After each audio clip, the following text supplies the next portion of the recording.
Hello teachers! So ito na yung video na matagal nyo nang tinatanong na kung kailan ko gagawin. Ito na. Yan, sasagot tayo ng mga interview questions na pinost ko. Actually, August pa lang. August ba? Pinost ko tong sets of question na to. August or July, pinost ko. By that time, meron ng mga nagtatanong ng nagpapatulong, ano ba yung pwedeng isagot? So, anong petsa na? 2024 na, ngayon ko lang nasagot.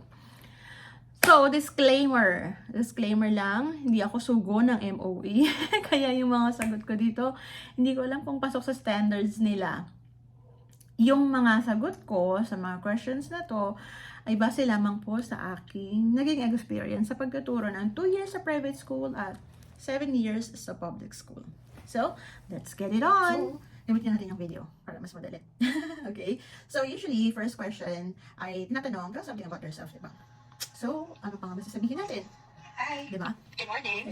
Ito yung video. In 1 to 2 minutes, tell me something about yourself. So, tell me something about yourself. So, usually naman, ang binibigyan natin dito ay yung bongga, pinakabonggang version na meron tayo. At kung ano yung maiambag natin dun sa ministry. So, for example, nag-apply ka through TFETP. Pwede kang mag-research muna about dun sa Taiwan's educational system para align yung mga sasabihin mo all throughout your interview. Kapag naman under ka ng direct hiring, pwedeng research mo din yung school, ano ba yung goal ng school, or saan ba sila nag-excel, para doon ka magbibigay ng ano ba yung maiko-contribute mo pa doon sa further achievement ng school na yun. So, that's first. Next. Why do you want to teach in Taiwan? And if you want to teach in Taiwan, which do you prefer, elementary or high school? So, why Taiwan? So, siguro subjective na lang to. Sa akin, bakit Taiwan? Kasi una, malapit sa Pilipinas. And as a mom of 2, if ever na kailangan ako ng mga anak ko, madali lang ako makauwi sa Manila or sa Philippines, diba? Another thing is yung geographical location niya, yun nga, malapit. And at the same time, kapag medyo magkalapit, same lang din yung culture. So, hindi ako mahirapan mag-adjust pagdating sa culture. And the third one na sinagot ko dito ay yung time difference. Kung umaga dito, umaga din sa Pilipinas. Kung gabi dito, gabi din sa Pilipinas. Hindi ka ganun mahihirapan mag-adjust, diba? So, yun. Next. How do you collaborate with your co-teacher? How will you communicate with them? Ayan. So, when it comes to collaboration, I don't know, parang kasi ginagawa na namin to sa public school na pinagturuan ko for 7 years. Hindi siya nabigyan ng pangalan formally, pero we usually talk about intervention, anong gagawin natin sa klase na to, anong gagawin sa bata na to, specifically, di ba? So, yun yung isinagot ko, na used to naman ako dun sa ganung mga situation pagdating sa collaboration. And syempre, para maging mas mabulaklak yung sagot ko, ginagawa namin yung collaboration para naman sa students' development. O, di ba? Ganon. Next. How will you handle low-performing students? And what's your teaching strategy for those advanced students? So, na-experience ko na mag-handle ng low-performing students and high-performing students. So, sa low, usually, ang ginagawa ko, at advocate din ako ng game-based learning. So, yun ang isasagot ko dito sa tanong na to. Usually, kapag low-performing students, hindi sila ganun academically inclined, di ba? Kaya nga low-performing students eh. So, usually, kapag low-performing students, hindi sila ganun ka-interesado sa academics. So, ang gagawin natin, nalagyan natin siya ng konting spice. So, games usually yung ginagawa ko, ginagamit kong strategy para sa kanila. Pag naman sa mga high-performing students, gusto nila yung talagang nakipag-compete sila with other classmates. So, instead of competing, why not collaborate with their group mates of their same level. So, yun yung sagot ko for low and high-performing students pagdating sa strategy. How will you handle low-performing students? And what's your teaching strategy for those advanced students? Naulit lang siya. So, let's proceed to the next question. Have you handled large group of students? What teaching style did you use? So, sa Pilipinas, hindi naman na iba sa atin ang large group of students, di ba? So, yung largest, na-share ko din ito sa aking interview. Ang largest group na group of students na na-handle ko ay 87 students sa public school yon. So, dahil 87, buti na lang, first section ito ng third year high school or grade 9, kung i-compare natin sa mga estudyante ngayon sa level nila. Pero since first section sila, hindi ako ganun nahirapan. But when it comes to teaching strategy, ang ginagawa ko ay group learning activities. So, game-based siya. At the same time, yun nga yung collaborative at saka yung mga group activity na thematic. Ganun. Next. What if one of your students don't want to speak out? What will you do? And if students don't understand what you're saying, how will you handle that? Okay, so doon tayo sa first question. First question is about how to encourage student, diba? Kasi nga ayaw niyang magsalita. So, ito yung activity ko sa Pilipinas na dinala ko dito sa Taiwan. Nasa Pilipinas pa ako, mahilig akong magpa-chips. So, for example, kapag nakasagot ka, bibigyan ka ng chips. So, yun din yung basehan ko para sa recitation nila or sa grade nila sa recitation sa klase ko.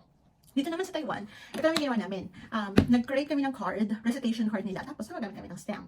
So, instead na talagang naging passive lang yung klase, mas nagiging mas nagiging participative sila kasi gusto nilang makakuha ng mas maraming stamp. Kasi at the end of the semester, magkakaroon sila ng reward based on the number of stamps na nag-gather nila all throughout the semester. So, yun yung sinagot ko. And then doon naman sa, for example, hindi nila naiintindihan yung sinasabi ko. Kasi nga, beginner. Ilagay natin yung, for example, level ng student ay beginner. So, gestures. Sobrang laking tulong ng gestures, pictures, at saka ng, ano pa ba? Ng gestures, pictures, and what else? Gestures and pictures siguro. Gestures and pictures. Sobrang laking tulong ng gestures at saka ng pictures. Yan. Next.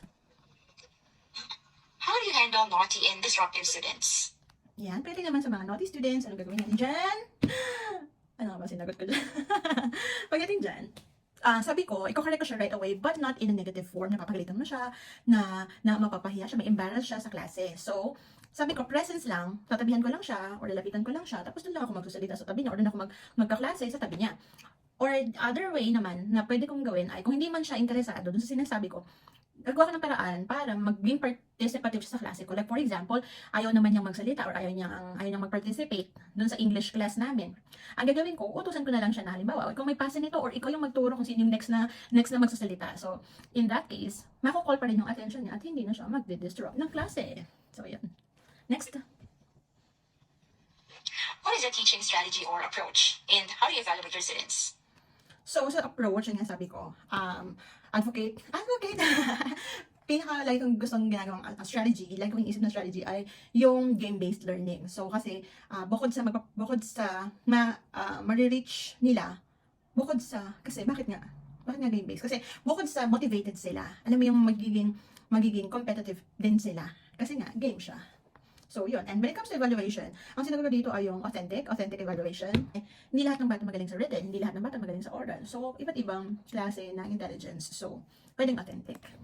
Dahil nagsimula pa rin naman sila sa English, so yun yung gagamitin kong mode or yung aking assessment tool. Next. How will you incorporate technology in teaching English? Dahil technology, at nalaman ko, kaka-research ko din, nalaman ko na yung mga bata dito ay may kanya-kanya din silang tablet. At nauso naman na before yung QR code. So, yun yung naisip ko na pwedeng maisagot dito using QR code, tapos game pa din siya, game-based pa din. Ganon, or puzzle, or anything na ginagamit natin. Ganon. Next. What can you contribute to the Ministry of Education towards the bilingual goal? Siyempre, kanya-kanya ng sagot yan, no? Pero para sa akin, kung itatanong to sa akin, hindi kasi siya natanong sa akin eh. Kung itatanong siya sa akin, ang possible na isagot ko dito ay yung confidence. Kapag napataas yung confidence ng mga bata to speak in English, so magiging mas madali na lang sa kanila yung pagkatuto and yun, heading toward fluency pagdating sa English communication skills. Yan. So, I think, tapos na yung first video. That's it. Thank you. Okay, so proceed naman tayo doon sa second video. Alright? So, ito na, huwag ka nang kukurap kasi ito na, umpisa na natin. So, again, first naman ay all about introducing yourself. Oh, diba? Sabi ko sa inyo. Next question. Okay, so since you're applying as a foreign English teacher, how will you introduce phonics to your students? And how will you teach reading to beginners? Ayan, so when it comes to phonics, dahil hindi naman ako English major, science major po ang inyong lingkod, nag-research na lang ako dito sa question na to. So in case na matanong siya sa akin, ang sasagot ko ay, when it comes to phonics, dahil meron tayong 26 na letters in the alphabet, sisimulan ko yung pagtuturo ng phonics dun sa basic at saka dun sa frequently used letters in the alphabet. So 12 lang yun, so divide ko lang siya para hindi siya chunk at para mas ma-digest din siya ng bata. O diba, science pa din, digest. So, yun. So, doon ko sisimulan yung aking pagtuturo ng phonics by introducing the 12 frequently used letters in the alphabet. So, if okay na sila sa phonics, madali na lang ituro ang reading. Diba? Next. What do you want to achieve if you can teach in Taiwan? And what do you think will be your challenge if you fly here? Ayan. So, this is subjective question. So, depende na lang sa'yo. Ano ba talaga yung goal mo? Kasi ako, honestly and practically speaking, ang sinagot ko talaga ay para makaipon, para sa future ng dalawang anak ko. Yan, yun yung sinagot ko dun sa nag-interview sa akin. And then, pagdating naman dun sa challenge, syempre, language barrier, solid. Solid siya na challenge. And paano naman siya ma-overcome? Learn the language, or for the meantime, use Google Translate and eventually learn the language. Yun. Next. What are the qualities of an English teacher to be effective? effective English teacher, para sa akin, ay hindi naman agad fluent yung estudyante. So, siguro, ma-encourage lang, ma-motivate lang na magkaroon ng interest yung bata na naaralin yung language. Another is, kapag naging motivated yung bata na pumasok sa klase mo, since ikaw ay magtuturo ng foreign language, hindi naman siya secondary language, siguro effective na rin yun. Kasi nakapag-establish ka na ng magandang, ang tawag doon? Nakapag-establish ka na ng good rapport sa estudyante. At the same time, yung English hindi na nila ganun kinakatakutan. So, na-open mo na madali lang pala yung English. Nakaka-enjoy palang mag-aral ng English. So, yun, feeling ko effective na yung teacher kapag ganong level yung interest ng bata pagdating sa English or pag-aaral ng English. Next! What are your strengths and weaknesses? Pagdating sa question na to, medyo nagiging dito eh. Kumbaga nagiging artista. Naging artista tayo sa part na to. Bakit? Kasi weakness at saka strength. Yung strength mo, syempre strength mo siya. Tapos pagdating naman sa weakness, strength mo pa din siya na nagmumukha lang weakness. Pero sa totoo, strength pa din ang example. So, kanya-kanya tayo ng strength, di ba? So, pagdating naman sa weakness, bigyan ko kayo ng isang example. Ito yung narinig ko lang naman. Halimbawa, parang ang weakness niya ay hindi siya, parang gusto niya maging habang buhay na learner. Ganun, di ba? So, weakness daw siya, pero kung tutuusin, strength siya. So, parang ganun yun. Nagets, di ba? Another, for example, ng weakness na sinasabi ko na strength naman talaga siya, ginagawa lang siyang weakness para ma-please ang employer ay sobrang hardworking ka. Kapag, di ba kapag hardworking, hindi mo talaga tinatandaan yung trabaho, tinatapos mo talaga siya, ina-accomplish mo talaga siya right away, or kung may time ka, ina-overtime mo talaga siya, di ba? So, yun yung weakness, pero magiging sounds like strength din siya. Ganun, ano ba yun? Next. What strategies can you use to help your students understand the words in the story you are reading? Pwede naman sa story or storybook, ang naisip kong isasagot dito, hindi siya natanong sa akin, pero pwede kong isagot ay pictures, through videos, or through gestures, na yung mga actions, ganyan, para mas maintindihan nila. Pero parang pinakang best or most suitable answer dito ay picture book, ganon. Gagawin mo lang siya ng picture book. Next. What other subject can you teach? Ay, pakak! Diba? Bilang isang educator sa Pilipinas, I don't know kung lahat ba to. Pero ako, bilang isang science teacher, nung pumasok ako sa both, actually, public and private school, nagturo din naman ako ng ibang mga subject aside dun sa aking major. So, nagturo ako ng history, nagturo ako ng music, arts, PE, and health. Ano pa bang tinuro ko? Basta, yun. Nagturo din ako ng ibang subject. So, nabanggit ko yun. Nabanggit ko din siya. Which of the 4 fundamentals is the hardest to teach? Reading, listening, speaking, or writing? So, pwede dito sa question na to. Again, hindi ako English major, science major ako. So, ang isasagot ko dito, dahil ano tayo, para safe, lahat na lang. Sasagot ko ay intertwined sila. So, kung hindi ka parang magbasa, hindi ka makakasulat. Kung hindi ka makakasulat, hindi mo alam kung anong narinig mo. Parang hindi mo ma-identify anong word ito narinig ko. Kasi may mga homonyms, ganyan, di ba? So, intertwined sila. So, they are all equally important. They are all equally, must be strengthened. English. Ganon. Next. How are you going to handle 20 to 30 students per class? And what strategy did you use before and became successful? So, yun ang nasagot ko na rin siya kanina sa unang video, di ba? Game-based learning. So, more on activity na makakapag-encourage ang mga bata to participate more. Next. What would you do if the student is not interested in learning English? So, hindi siya natanong sa akin, pero ito yung isa sa mga parang feeling ko challenging na tanong. Kasi, hindi nga sila interesado kasi nga ito ay foreign language para sa kanila. Hindi siya secondary language. So, knowing Chinese, hindi ko lang alam sa Taiwanese ha. Kasi mga Chinese yung estudyante ko dati sa online ESL. Parang generally, sa kanila, mga estudyante ko gusto nilang mag-abroad para doon sila mag-aaral ng college. So, feeling ko ito yung sasagot ko. Kapag gusto nilang mag-aral or mag-work abroad, kailangan nila ng lingua franca. And English is one of the international language na pwede silang makipag-communicate sa iba't ibang tao all around the world. So, yun siguro yung isasagot ko. Next. What was your most challenging experience in classroom teaching and how did you overcome it? Challenge sa akin pagdating sa classroom, yun nga yung number ng estudyante.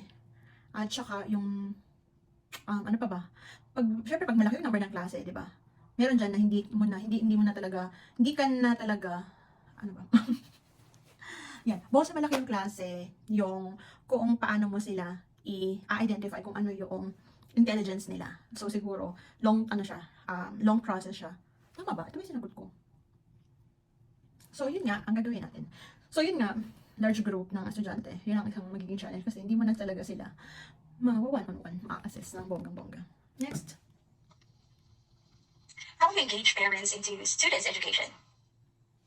Itong question na ito, ang isasagot ko dito ay yung culminating activity. Kasi diba sa public school, parang every month na merong activities. So parang yun yung naisip kong pwedeng maging sagot dito sa question na to. Monthly, magkakaroon ng culminating activity sa school, and then yung mga output nila, nakapost, or mga videos nila, ipa-flash sa screen para makita ng mga parents ano na yung ginagawa ng mga bata sa school, ano na yung progress nila pagdating sa English, and so, para magkaroon or mas maging supportive yung mga estudyante, mga parents sa mga students or sa mga anak nila. Yun lang. Next. How do you motivate your students? So, yun nga. Pagdating sa motivation, chips. Ayan, anti-chips kami. At saka yung games niya. Games. Para mas, chips. Stamp pala. So, nag-stamp kami. And another ay yung games. Pagka laro, ayan, masyado silang active dyan. Next. Are you willing to teach English to your co-teacher who is not fluent in English? And how do you think you will communicate with her? Ayan, first question, syempre, lahat tayo nasagot dyan ay yes! Pagdating sa communicating with other people na hindi naman nakaintindihan ng English, at ikaw rin naman, hindi mo naman intindihan yung language nila, Google Translate is the key. Diba? Next. How familiar you are with CLIL? Ayan. So, research kayo sa CLIL. Ano ba yung CLIL? And actually, nung sinearch ko siya, parang feeling ko ito yung ginagawa naman sa public school. Kasi di ba tayo sa public school, ang kailangan natin ay i-integrate natin yung topic natin sa ibang mga subject area. So, parang feeling ko, before, ganun yun. Okay? Pero para sa totoong buhay, dito sa Taiwan, yung ibang subject ang i-integrate mo using English language. Pero parang ganun din naman. Madali lang siya. Parang nagtuturo ng ibang subject using the English language. Yun. Next. Do you know VR, AR, or MR? What are the apps or online resources or games you use in class? AR, VR, and MR. I-differentiate mo natin yung tatlo. AR, augmented reality, VR, virtual reality, at saka MR, mixed reality. Augmented reality is like you're putting the place into your classroom. Parang ganun. So, yung lugar or yung scenery, yung pangyayari, yung dinadala mo sa classroom. Pag naman virtual reality, yung estudyante mo, yung ilalagay mo dun sa situation. Di ba kaya may mga VR kit? Tapos yung MR, mixed reality. So yun, combine nyo na lang yun. So sa akin, ginagamit ko talaga before ay PHET simulation or FET simulation sa physics class. So sinagot ko ay, very confident ay, sinagot ko yes. Kasi ginagamit ko naman talaga siya. Kasi there are limitations sa mga public schools na walang gamit ng ganito, walang ganyan, hindi makapag-outdoor ng ganito, ng ganyan. So, ginagamit na lang yung VR para ma-experience ng bata yung ganong situation. Pagdating ko dito ay, meron pala talagang ganon. Hindi ko siya magamit, pero mahalaga na itawid natin yung ating interview pagdating dun sa MR, AR, at saka yung VR na yan, ganon. Next. That will be all. Thank you. Tapos na. Okay. So, yun lang yung aking mga kasagutan sa aking mga pinost na questions. So, sana nakatulong. Yun lang. Good luck. Teachers, see you all in Taiwan. Bye!